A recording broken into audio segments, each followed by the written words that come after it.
pretty great job in the last few years with our external facing training and research through our Pathways to Prevention program. So that's a little bit newer for us. So is the goal of Hull primarily to help young people who are experiencing mental health issues or drug addiction issues? Is that who Hull is targeting?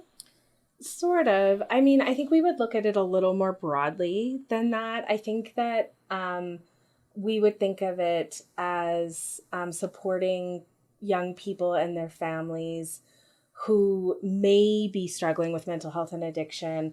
It may not be as clear as that in some of the programs, though.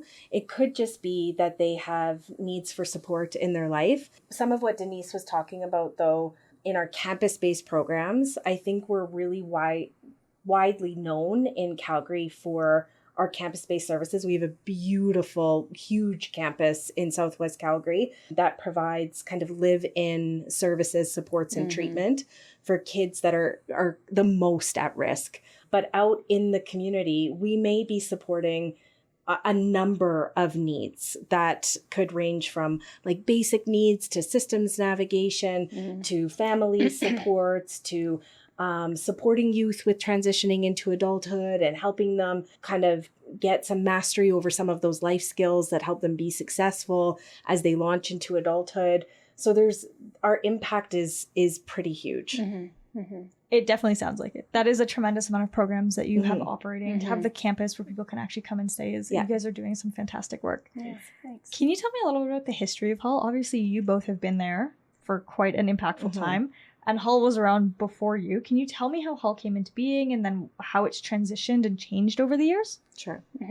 Well, what I would say, 60 plus years, 64 almost, I think. Yeah. We have, I might not be the most articulate around this, but essentially it was left that the campus that Virginia's talking to you had mentioned was left to us to basically, at that time, I think it was meant to be a boys' orphanage or something to that effect. Yes. So that was from William Roper Hull himself. And so Rancher came to Calgary, and there's quite a big story about him and his brother and what they have done, both in Calgary but in BC. And so being given that land from there, it went from what was essentially really campus-based care to growing and evolving over the 60 years to make sure that the continuum was all the way into the community and into the schools and into the early intervention and prevention. So where once it would have been Hull Homes and just that, and that's where the delinquent boys would go, if you will, to now a place where we look at supporting in community more so than ever before, and really thinking about sort of the resiliency that we're building to help support young people and their families to thrive without having a paid professional in their pocket. Right. I like to think about it as like the evolution and the transformation over the years. We had this legacy executive director for years and years and years. His name was George Gatan.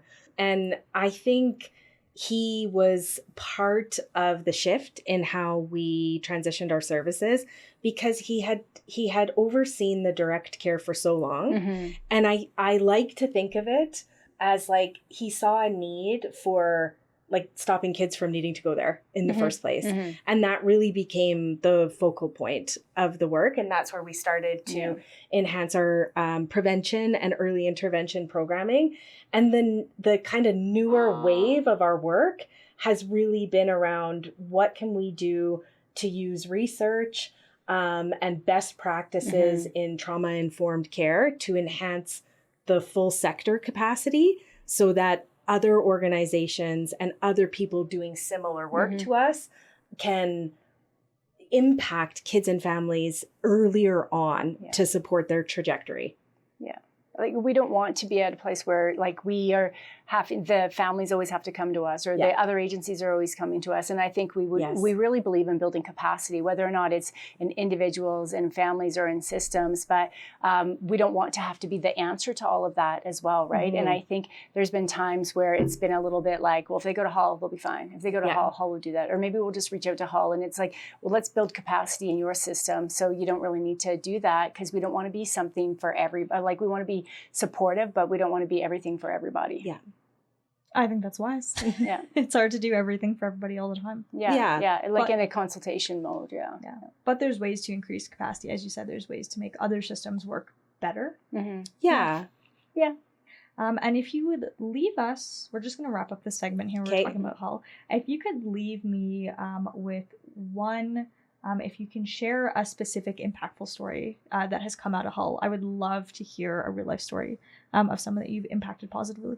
You know, what I would say maybe in just like a bigger picture wise, and sort of going back to Virginia's comment about the council that she has worked so closely with, the amount of young people that we see as they grow up and they go to school and they come back to see what they could do and give back to the organization. Yeah. I think that's, and I can think of a number of really specific stories, but that young people that did live in care, and sometimes there would be this idea that this is where they're going to live in care. What else are they going to do? We got people that are coming back with graduate degrees or PhDs or whatever that might be, social work programs, trying to continue their healing, and they come back to the organization. So to me, that speaks to how they felt safe, supported, and respected. And so I think those stories are the ones that I think about.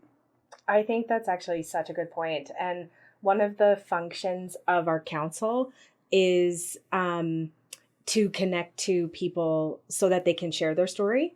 So they don't have to be on the council or kind of give back in a specific way to Hull, but they can meet with the council chairperson and just share their story. And like overwhelmingly over the last 6 or so years that we've been doing this, that is the story. Those are the stories that we're getting, is people with really fond memories during some of the hardest times of their lives. What they remember is how this place made them feel. And that stays with them throughout their developmental trajectory. And to have the opportunity to come back and share that, with us, I mean, it's probably the most meaningful thing that we could share. Yeah. That's so lovely. Thank you both for sharing that. I think you guys took that in a great direction. So I want to talk about your work that you've been doing with the ALECO. And am I correct in saying that you've been working with the ALECO for almost a year now? I think, just a year. Just a year? Yep, that sounds about right. Yep. Can you tell me a little bit about what made you seek out some additional help like the ALECO?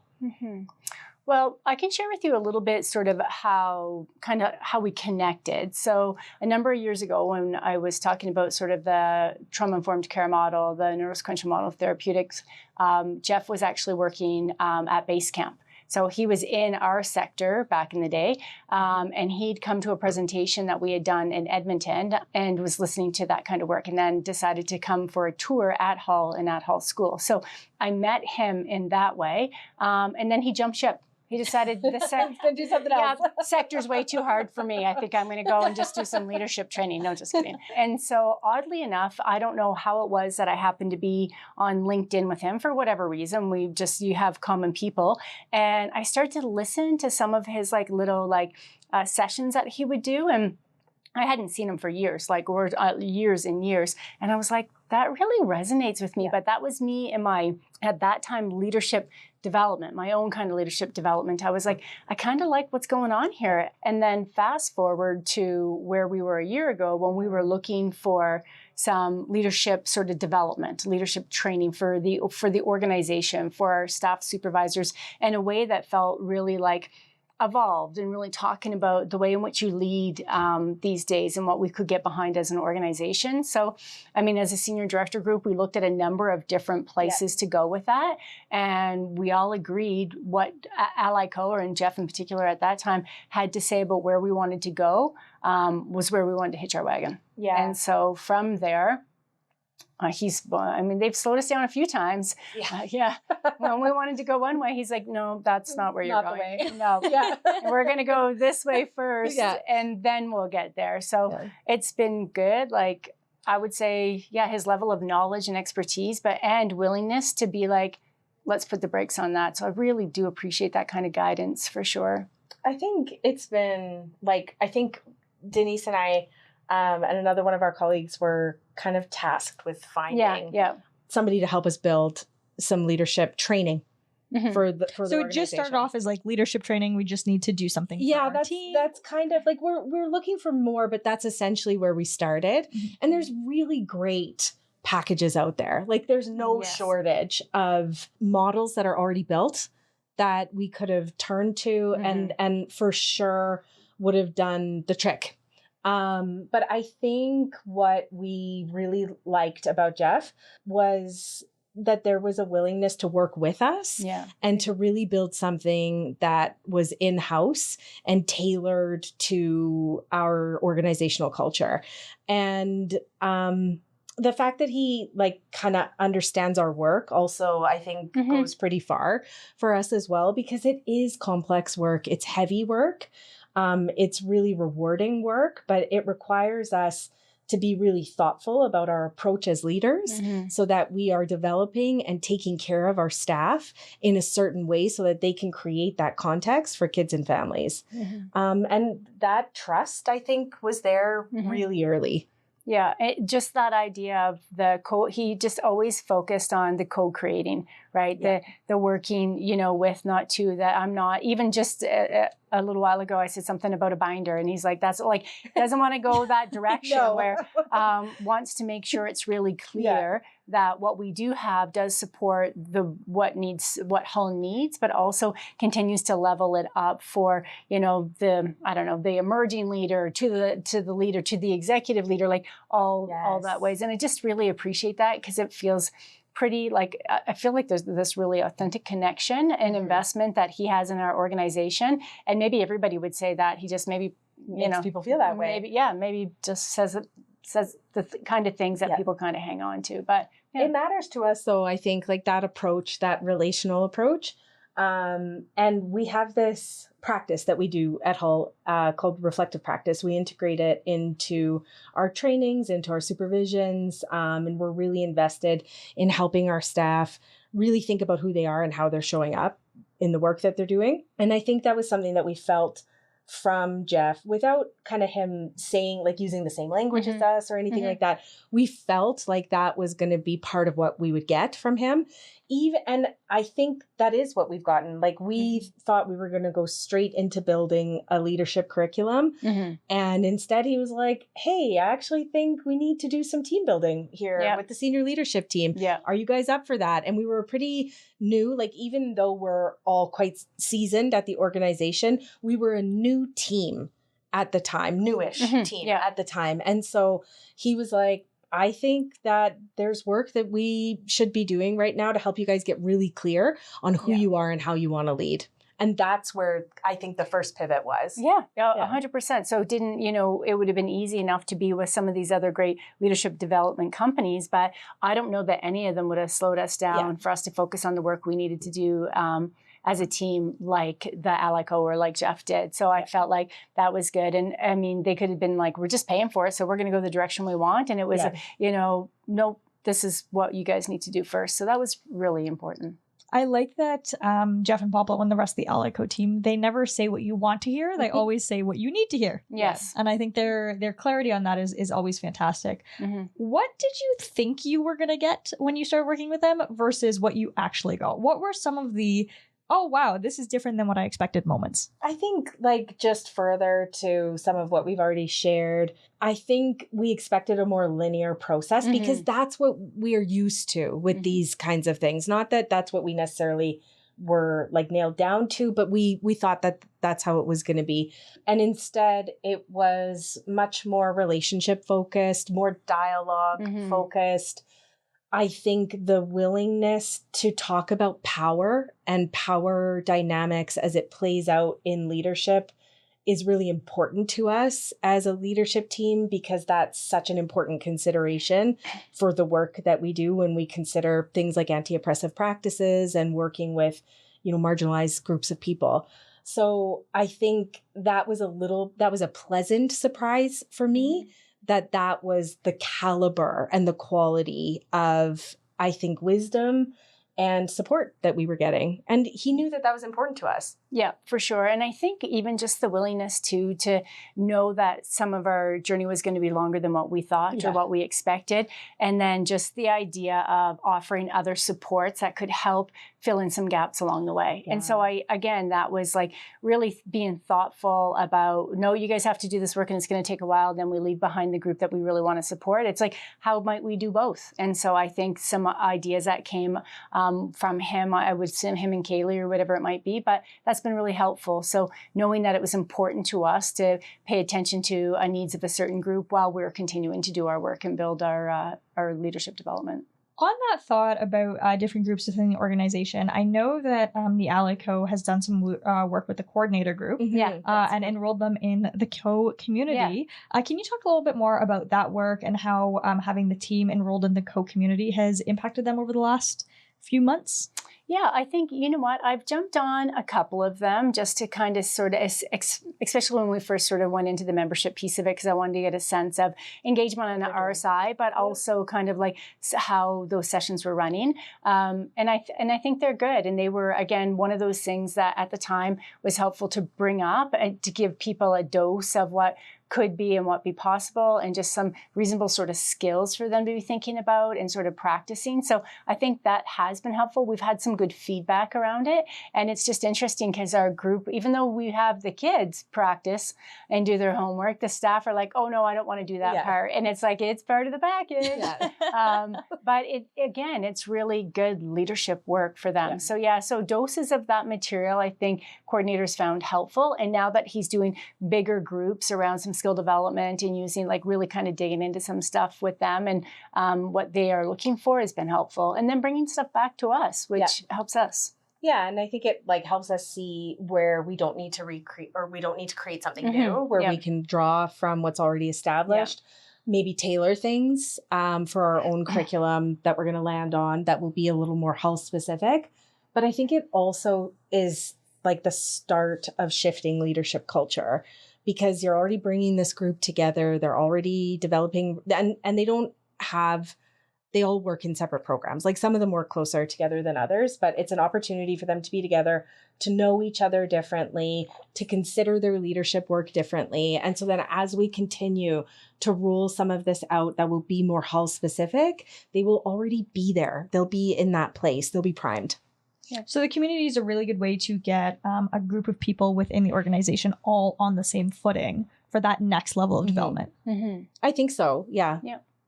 There's one specific question that the Taco team, the Alico, has asked me to ask you both. And this is the only specific question that they asked. Okay. So I'm curious to see how both of you will respond. They want to know how leaders are using their power to close the intention and action impact gap. It's a really good question. Shout out to Jeff for giving me that one. So it's kind of funny because that phrase itself, for whatever, I mean, I hear lots of things that sort of resonate, but I have used that phrase, I can't even tell you how many times in the last couple of weeks, because for me, just even in my position and or the leadership folks around me, it just stuck. It's like, and so how I'm using it right now is, you know what? I'm sure that probably wasn't the intention, but here's the impact. Yes. And so that is language I'm using in different ways, or what is the intention? What do you hope the impact will be around this? So intention and impact, it's really actually it's brought clarity to some things that I've noticed. So it kind of almost allows me to give that person the benefit of the doubt that wasn't really what they were sort of like walking into, but this is how it landed. And then we can support and teach around that with our group. So. Yeah. And I think, like, if I can't speak fully to how others are considering that yet, but I think what's really important is that on our leadership team, like Denise and I and our peers, is we're thinking about it more. I think we're more willing to have conversations with each other that are holding up that mirror, I think, of accountability a little bit more, or supporting people with their kind of self-assessment and self-reflection on what they were hoping landed, maybe didn't. And so that is part of what we hope to have start trickling down to the rest of the organization. I think there's people who are really good at that. Like, there's people who, as a leadership skill and quality, they are so mindful of their impact, and that's great. For others, we have to cultivate that a bit more. And for us, slowing down and really being committed to that kind of dialogue is cultivating that awareness.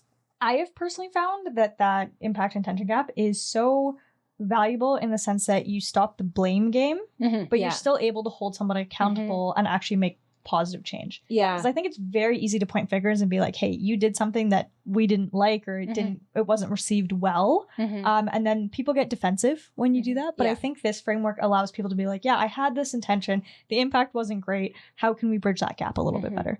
So I think that's such a huge leadership skill, like you have both mentioned. Totally. And one of the earlier exercises that we did with Jeff, and we're still working on kind of packaging it and rolling it out as part of our leadership package, is really getting clear on our leadership principles in the agency. And we have like catchy phrases for them, but essentially one of them is about that. It boils down to that idea that you're going to look at yourself first in examining what your impact is before you point the finger in another direction. And that's really key. That concludes that little segment where we talked about the work that you did with Taco and the Alico.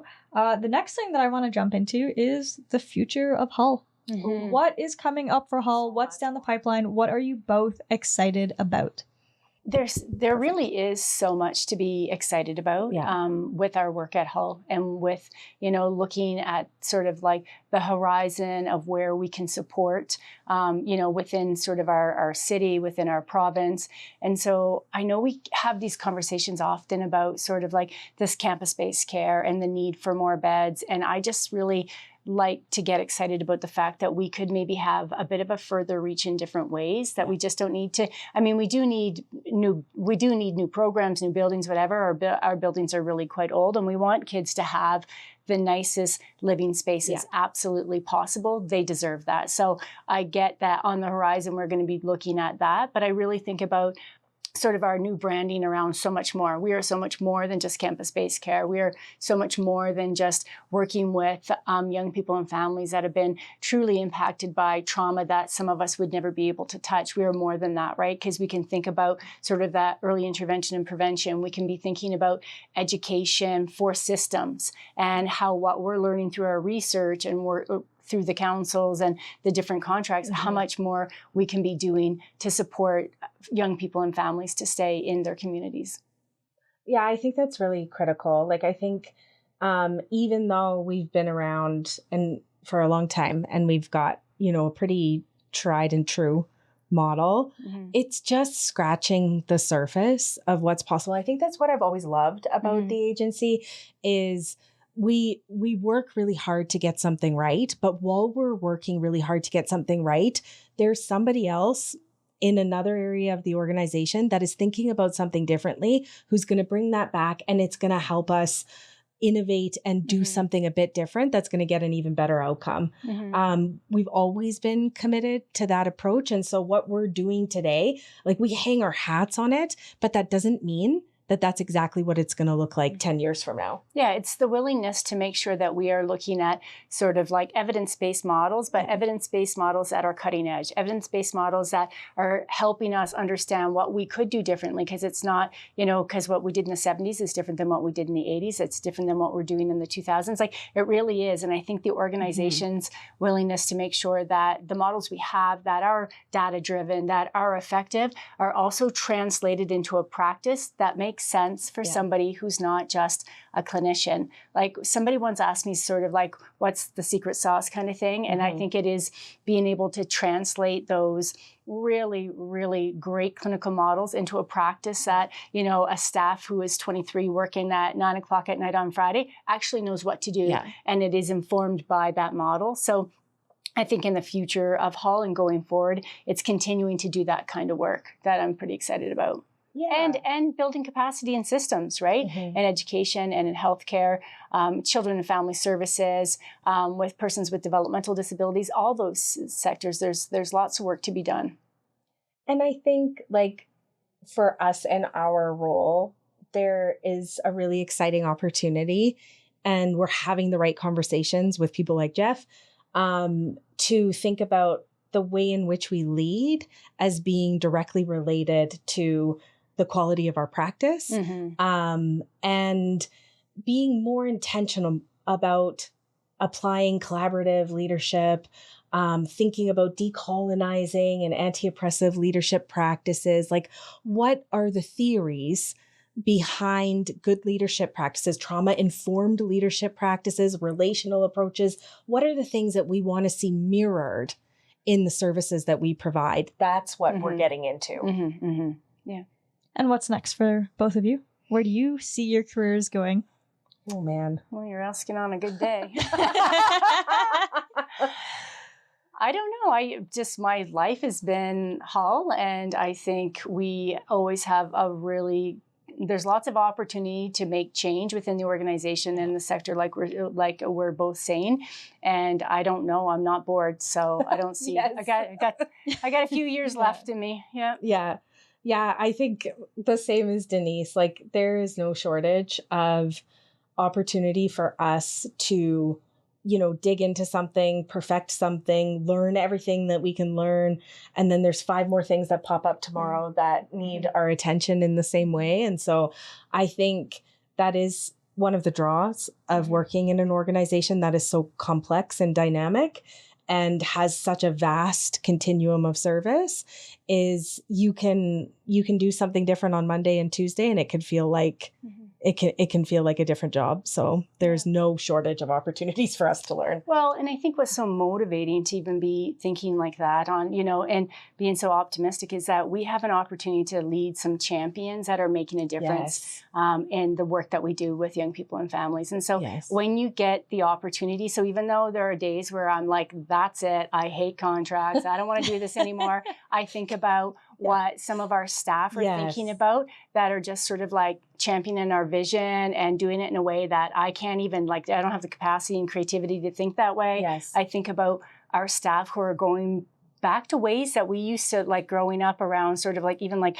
gardening and skateboarding and music and all the things that we know that are really rewarding and really regulating and therapeutic without it having to be clinical. And so for me, I think that keeps me going in the days that might be a little bit more challenging when there are all these cuts and stuff done, is that the group of staff we are also helping support are just showing up every day. And so I think that's what kind of keeps me around Hull for sure. Yeah.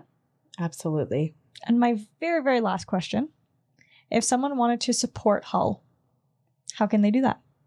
I think there's a number of ways. I think one of the things that we are trying to consider in the next little bit is enhancing our profile in the community. And so spreading the word about who Hull is and what Hull does, bringing some focus and attention to the organization. I think, this idea that it's only services for kids that need to go to a live-in campus-based treatment is not the case. And there are so many programs that community members can access to support them with a number of things for their family and their kids. I think that's one way that people could support the organization, is just, giving us a shout out is one. Yeah. I mean, I'm like Virginia. I think there's lots of ways to look at supporting the organization and just even cruising through the website, right? Yeah. And looking at what those different programs are and the curiosity around, even if it was like more information with our communications program, whatever it might be, because sometimes it's going to be a Christmas hamper. And sometimes it might be, supporting an initiative in the spring that we might want people to come and volunteer for, or people to donate for. And again, so there's all kinds of different opportunities, I think, to support Hull with the vision that we've got a lot going on and we can support sort of that continuum of services. And again, getting to know in the community a little bit more. Like I was saying with my daughter playing hockey and stuff, people ask me what I do. I maybe don't get into the details, but they're like, wow. And then it's just like, my daughter wants to go into psychology. What do you think she should take in school? Yeah. And so for me, it's that supports Hull, but that supports the larger community as well. Well, thank you both so much for joining me today. It was such a pleasure to learn more about the work that Hull does, to learn more about your personal experiences, and of course, the work that you both did with the Ally Co. If you had one thought that you would like to leave, one very quick thought, do either of you care to share anything? I would say just the continuum of services is really important for us to represent, so that everything is represented around what we do, so that there's some exposure around where people could get support from Hull with the live-in experience for sure. But I I think the only other thing I would say is we would love for people to be more curious and ask questions and wonder, instead of like having this fixed sort of narrative around that. And I think that flexibility that we offer when we communicate around how it makes sense to them is important. So, yeah. Yeah. And I think like we touched on this a little bit in various ways, but something that I would like to leave today is just like really being able to communicate how proud I am of working for an organization like this. There's so much good work that's being done to support people in Calgary. And we have a gem of an organization. Yeah. And I know I'm biased because I've been there for 23 years. No, it's true. But there's a reason why we've been there for so long. We've been there for our entire careers and have had fulfilling and gratifying careers that we continue to grow and learn and thrive in. And I think that's a pretty special culture and a pretty special place if it can accomplish that. Yeah. To the point of even supported through our graduate studies and sort of like, you know, just our young families and just, it's incredible. Their dedication to the staff itself is like, keeps you there. And now you want to do it back because now you're in a position where you can do that. Right. So I'm pretty proud of that too, actually. Yeah. Well, thank you guys both so much for joining me. I can really see that you're passionate about the work that you do, and you're both very passionate about Hull as well. Which honestly is kind of like, maybe it's a little non. No, it is so rare, I think, for people to see people who genuinely believe in the work that they're doing nowadays, which is horrifying to say.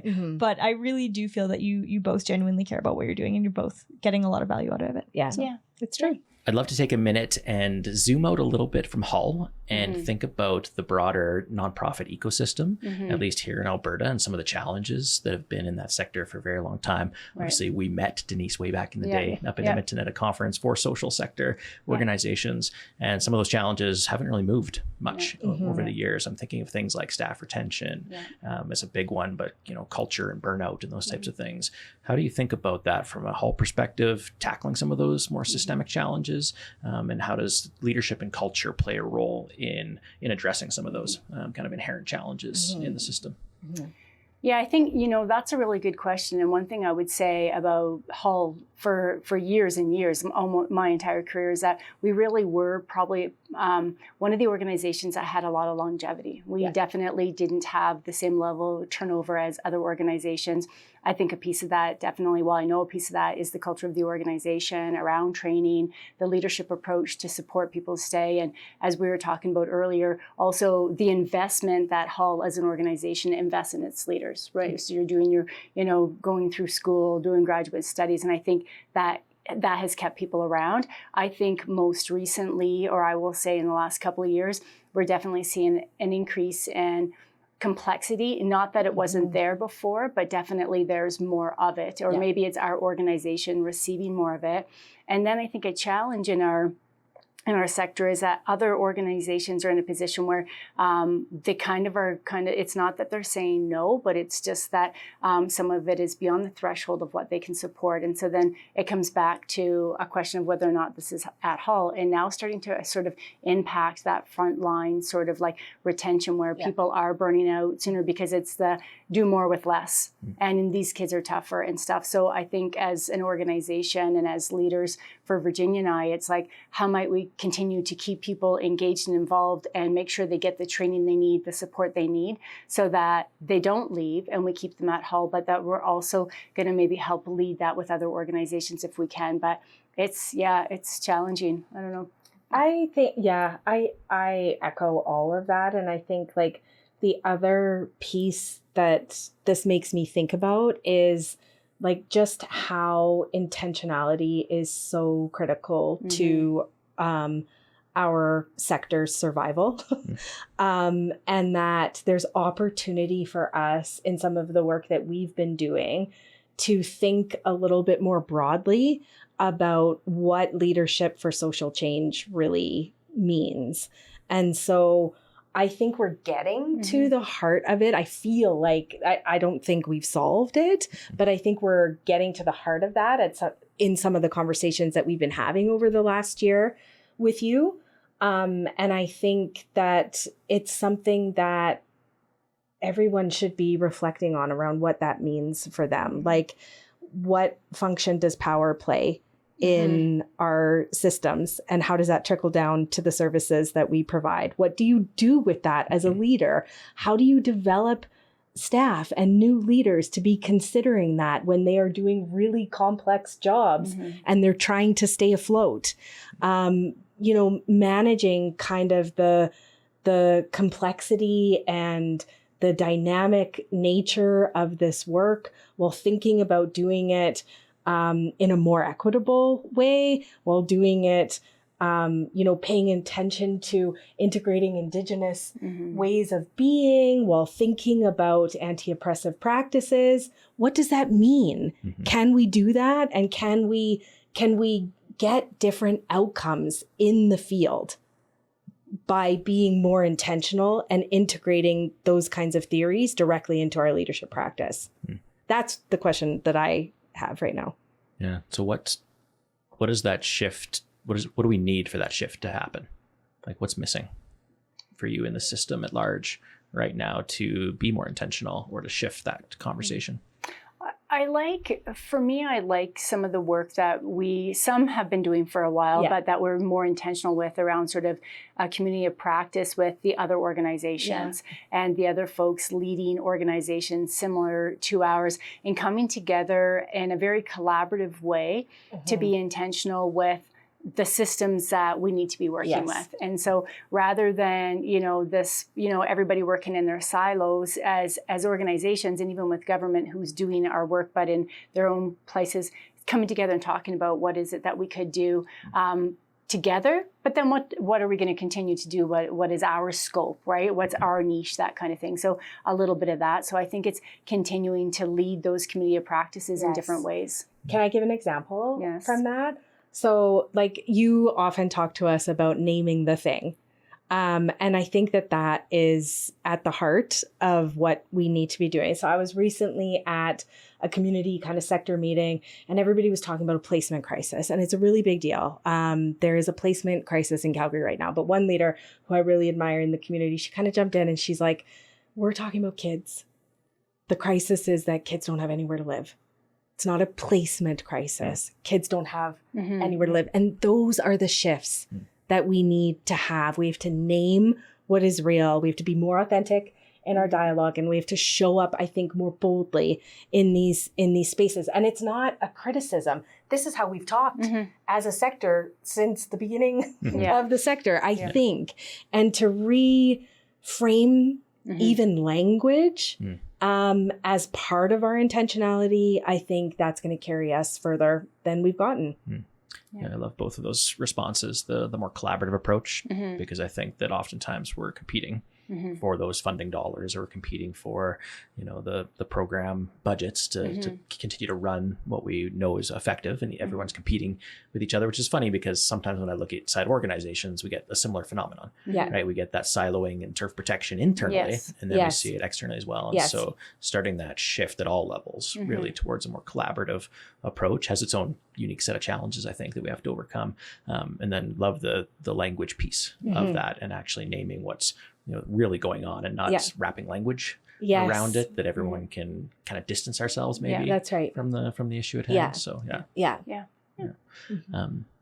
shifting back to maybe being an internal, looking at Hull, we've been working together for about a year. A portion of that has been working with your coordinator group at large, both within the CO, which is a community membership kind of approach, as well as I've been fortunate to come in once a month and spend some time with that group. And I'd love to know if you're hearing anything from them about a shift in that practice, either a shift towards collaboration or some of the tools and successes that they're having when working with each other. I'd love to know from their perspective, knowing that they're not here in the podcast with us, but what have they been talking about? What have you heard from that group? Well, it's interesting because we tend to, I'm not sure how much Virginia and I are going to hear just with sort of the differences, but I can tell you with some of the things that seem to be like words they're hanging on to. Like I think that group has really appreciated sort of the right use of power stuff. Yes. Really liked thinking about that. I think they've been thinking about how their work with young people in the program, how that translates to now their work with supporting their staff, right? Because they're supervisors and training. And so that's been something that's been really good. I've heard that.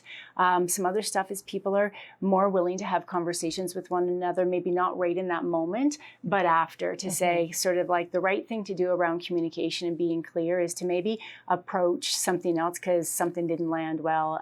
So I'm hearing more of a willingness to do that. So I would assume it's building some courage. It's building some team feeling, even if they're not even on the same side of the campus or whatever. Like I can sense it without them having to say it, right? Yeah. So yeah, it's good. I just get it's pretty good material, and we like it, and yeah. I think I think like we see the shift maybe more than we hear it directly. I think having a space for them to come together is kind of fostering that collaboration that we're wanting, them to build relationships and trust with each other. I definitely have heard some folks talk about like just really being drawn to talking about power. I think it has been a pleasant surprise to me that is what people are wanting to talk about. And I think that this is a space to do that. And, just to note that there's some practical skills that some of them are testing out, like your Offner model, which I know a couple of them, like immediately after hearing that, went and applied that model to having a difficult conversation with somebody. And just the fact that that's something that you can hear being discussed and everybody knows what they're talking about, it's sticking. Yeah. Awesome. Well, thanks for sharing. That was a little bit of a selfish question for me. No, has it made any difference? It's okay. Always interested in knowing that. And to your point around like shared language is a really important piece, I believe, in leadership and culture. Whether it's at that committee meeting of sector organizations actually naming the kids that aren't being placed, like that's just the shared language and the possibilities that creates. I think the same thing internally for organizations. I think oftentimes we'll use the same language. We'll use performance and culture and leadership and all of these big words, and we all nod and smile and believe we're talking about the same thing. What does it mean? What does it actually mean? Yes. And I think that's something I've really appreciated about the work with Hull over the last year is the willingness to actually unpack that and start to peel it back. And I remember doing an exercise with Ben and you all in spring last year where we actually name some things on the whiteboard. Yes. We got some what does it actually mean? Yeah. And let's get really concrete with it. And out of that emerged the Hull principles, which I know we've talked a little bit about, but it's been really gratifying to see that make its way into some of these other conversations about leadership and culture and that as well. So no real question there. Just me rambling in response to But I think it's like a testament to, we haven't even ruled out the principles yet on like a broad scale to the organization, but what we're seeing happen with the coordinators having this opportunity is, I think, specifically around courage and collaboration. We're seeing them have the opportunity to dive into that, to practice it, and to show up with kind of that principle front and center. We've already taken a ton of your time today, and I know you're both busy. So maybe I'll wrap us up with a question. What didn't we ask you today that we should have? I think we covered so much, but I think just an opportunity for us to express some gratitude to you, Jeff, maybe is in order right now. You're a really good culture fit for Hull. Yeah. I think just the ability to plant yourself within a team and recognize the complexity of what we're doing, but also see the vision for what we're trying to build, really, really getting in the weeds on what it's going to take to get there and being really specific, almost like scientific in the approach. I think we were commenting earlier, just that we could have found success with a package, and there's really great leadership packages and curriculums out there. but this feels so much better to us, and we're really appreciative. Yeah. Well, I appreciate that. And I'm really glad that I know we chatted for a year or two, probably back and forth every few months, trying to get something rolling. And finally the stars aligned. And so it's been a real pleasure. And it's one of my favorite projects. And so I'm grateful to you and team to have invited us in. It's an important journey. So thank you. So thank you. Really appreciate it. And more to come. Yeah, no, it's great. Thank you. Appreciate it.